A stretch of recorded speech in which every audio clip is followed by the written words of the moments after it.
জয় মা, রাধে রাধে। আমি পাইলট। বন্ধুরা, তোমরা সবাই কেমন আছো? আশা করি ভালো আছো। আমার দুপুরে ভোগ লাগানো হয়ে গিয়েছে লালাবাবুকে। সেই ভোগ এখন মহাপ্রসাদে পরিণত হয়েছে। তোমরা সবাই মহাপ্রসাদের দর্শন করো, কারণ ভোগ দর্শনে সকলের দুর্ভোগ কাটুক। দেখো, আজকে অন্ন রয়েছে, অন্নের উপর ঘি দিয়ে দিয়েছি, আর তার সঙ্গে শাক ভাজা করেছি।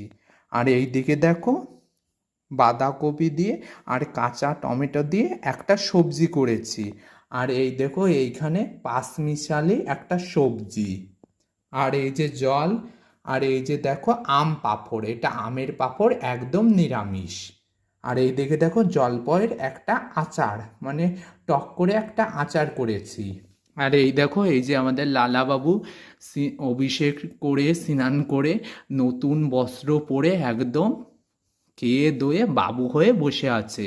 ভিডিওটা তোমাদের কেমন লাগলো কমেন্ট করে জানিও। আর আমার চ্যানেলে যদি নতুন হয়ে থাকো তবে আমার চ্যানেলটাকে সাবস্ক্রাইব করে দিও, পাশে থেকো বেল আইকন ক্লিক করো। আর আমার পেজে যদি নতুন হয়ে থাকো তবে আমার পেজটাকে ফলো করে দিও, আরও একবার ভোগ দর্শন করো। এই দেখো, এই যে অন্ন, এই যে আম পাঁপড়, এই যে আচার, তারপরে জল, এইদিকে দেখো পাঁচমিশালি সবজি, আর এই যে বাঁধাকপি আর কাঁচা টমেটো দিয়ে সবজি করা হয়েছে। আর এই যে অন্ন, আর এই যে লালাবাবু। প্রেম সে বলো রাধে রাধে।